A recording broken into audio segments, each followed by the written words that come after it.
नमस्कार, मैं हूं अशोक कुमार।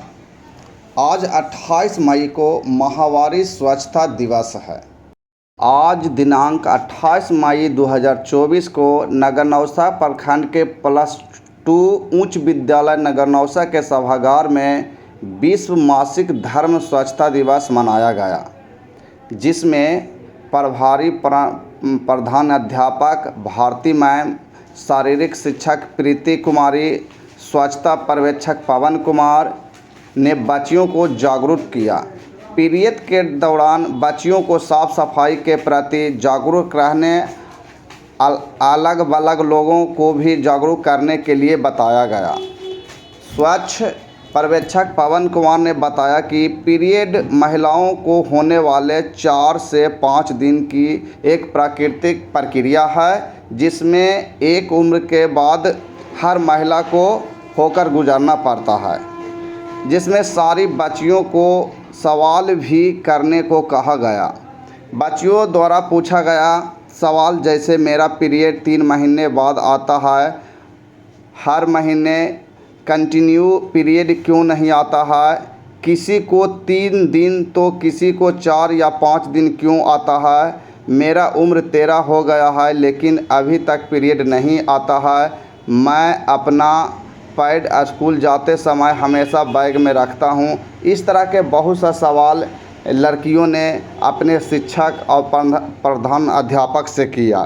तो आइए हम कुछ वीडियो आपको दिखाते हैं कि कैसे लड़कियों के स्वच्छता के बारे में जागरूक किया जा रहा है। मैं प्रीति कुमारी, फिजिकल टीचर, +2 उच्च विद्यालय नगरनौसा। आज हम आप लोग को बताने जा रहे हैं माहवारी स्वच्छता दिवस के बारे में, जो कि 28 मई को मनाया जाता है। माहवारी स्वच्छता दिवस ये क्या होता है? हम लोग जब पीरियड्स आते हैं ना, उसके बारे में आप लोग को फ्रेंडली करना है, कैसे रहना है उस टाइम, उसके बारे में आप लोग के मन में विचार कि उस समय नहाना नहीं चाहिए। हाँ, बहुत सारी गलत फहमी भी है कि पीरियड्स आ रहे हैं तो बहुत सारे लाइक मम्मी पापा या फिर पापा नहीं बोलेंगे, लेकिन जनरली के पापा शायद कभी किसी के पापा बोलते हैं इस चीज़ को, जो जागरूक हैं, अदरवाइज नहीं बोलते हैं। लेकिन मम्मा लोग या फिर दादी लोग मना करती है। क्या मना करती है? इस टाइम में नहाना नहीं चाहिए, भारी सामान नहीं उठाना चाहिए, ये काम नहीं करना चाहिए, वो काम नहीं करना चाहिए, बाहर नहीं निकलना चाहिए। बोलते हैं ना? बोलते हैं सबको? ओके, कोई नहीं, जिसको नहीं बोलते हैं अच्छी बात है, लेकिन नहाना बिल्कुल चाहिए। इस समय जो होता है ना, हम जितना साफ सफाई में रहेंगे हमें उतना अच्छा मिलेगा, अपने बॉडी को लेके उतना अच्छा रिजल्ट मिलता है। हाँ, इन्फेक्शन नहीं होगा। बिल्कुल बिल्कुल। तो पीरियड्स कोई बहुत बड़ा चीज नहीं है ना? सबके साथ होता है, सारी महिला के साथ होता है। तो उसको कोशिश करेंगे हम लोग जो है ना, अवेयर करने का एक दूसरे को। एक आपसे कोई छोटी बहन है तो उसको भी डराना नहीं है कि हाँ पीरियड्स में आ गई तो क्या हो गया, अब ऐसा हो गया वैसा हो गया, ऐसा कुछ नहीं है। बहुत ही सिंपल, आप हेल्दी हैं इसलिए आप पीरियड्स आए हैं। क्लियर है? पीरियड्स का मतलब आप स्वस्थ हैं पूरी तरह से, ऐसा कोई रोग नहीं है आपके अंदर, या फिर आप फ्यूचर में आप माँ बन सकते हैं। पीरियड्स बहुत अच्छा चीज़ होता है, ये आना ही चाहिए। सारी मेल मतलब फीमेल जो भी है ना, लाइक गर्ल्स, सारी गर्ल्स को आना चाहिए। और इसके साथ साथ आप लोग को जो है ना, साफ सफाई का पूरा ध्यान रखना चाहिए। इस टाइम में आप जो है ना, पीरियड्स अपने साथ, पीरियड्स आने का डेट आ गया है, सपोज 1-2 दिन पहले, तो हमेशा पैड को अपने पास रखा करो, हमेशा रखा करो।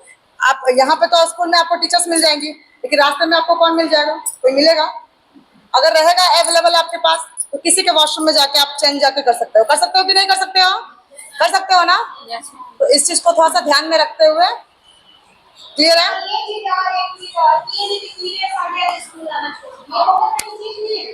ये जीवन का हमारा है। जब जैसे ही हम एडोलसेंस में आए, ये डेली का रूटीन है, ये हमारा कोई ना कोई। तो अगर प्रॉब्लम होता है, किसी को पेट में दर्द हो जाता है, बहुत परेशानी होती है, तो उसमें कहते हैं दवा नहीं यूज करना चाहिए। तो दवा अगर खाना भी है ना, तो होम्योपैथिक दवा ले लेना उसके लिए, लेकिन एलोपैथिक दवा कभी नहीं खानी चाहिए। बाद में उसका साइड इफेक्ट इतना खराब होता है कि बच्चे माँ नहीं बन पाते हैं। इसलिए इस बात का हमेशा ध्यान रखना कि होम्योपैथिक दवा यूज कर ले, मगर एलोपैथिक दवा हम यूज नहीं करें। किसी को धीरे धीरे जैसे जैसे समय बीतेगा, वो पेट का दर्द अपने आप बंद हो जाता है। इसलिए ये एकदम नॉर्मल सी चीज है, ये मेरे जीवन की प्रक्रिया है, बस इस बात को ध्यान में रखना है। कोई बहुत बड़ी चीज नहीं है। फर्स्ट डे थोड़ी परेशानी होती है, ये बात हम लोग महसूस करते हैं, लेकिन थोड़ा आओगे स्कूल तो सबसे बातचीत करोगे, अपने इग्नोर हो जाएगा। लेकिन उस चीज को हम घर में लेके बैठेंगे ना तो लगेगा वो बहुत बीमार है, बहुत सारी परेशानी हो रही है, और यही सब बच्चों में रहोगे तो सारी चीज भूल जाओगे। ऐसा होता है ना। इसलिए इसको जान लो कि मेरे जीवन का एक डेली रूटीन है ये, कि आना ही आना है। इसको ज्यादा विशेष ध्यान देने की जरूरत है। जरूरी है क्या, स्वच्छता पर ध्यान देना। ठीक है। गोपनीयता के साथ शौचालय। गोपनीयता के साथ शौचालय का मतलब समझती है? गोपनीयता के साथ शौचालय का मतलब कौन कौन समझती है? बताओ। गोपनीयता, गोपनीयता के साथ शौचालय। अब जैसे जो मेरा स्कूल में शौचालय है, ठीक है, गेट तो बहुत सुंदर है, मतलब पूरा वीआईपी गेट है, लेकिन उसमें 5 रुपया का जो कुंडी है वो नहीं है। तो क्या हम गोपनीयता रख सकते हैं? हम पैड चेंज कर रहे हैं, कोई लड़की हो या लड़का हो या कोई, ये जाके उसको खोल दिया, तो गोपनीयता मेरा क्या हुआ, भंग हो गया ना। इसलिए हमारा गेट बहुत सुंदर है, लेकिन उसमें अगर कुंडी नहीं है तो वो गोपनीयता नहीं है ना। हम बहुत गांव में जब जाते हैं तो देखते हैं, हम एक जगह गए थे, 84 गांव है बगल में, 84 में उसके घर में कुंडी नहीं लगा हुआ था शौचालय में। टोके तो बोला उससे आपको क्या मतलब है। एक लड़की हमको जवाब दी कि उससे आपको क्या मतलब है, वो मेरा शौचालय है ना। लेकिन वो गोपनीयता, अरे हम, मेरा घर का शौचालय है, हम उसमें बैठे हुए हैं, हमरे बेटी आके अगर कुंडी खोल देती तो मेरा गोपनीयता भंग हो गया। घर कहा या कहीं का, कितना का भी देखना शौचालय बहुत अच्छा रहेगा, लेकिन उसमें पर्दा मार के रखे ना, गेट नहीं रहेगा तो वो गोपनीय नहीं हो। गोपनीय मतलब हम शौचालय के अंदर बंद हो गए, कुंडी लगा के बंद हो गए, फिर अपना पैड अच्छा से चेंज कर लिए। यही है कि हमको गोपनीयता भंग नहीं करना, मतलब वो जो है पूरा सुरक्षित रखना है। ठीक है।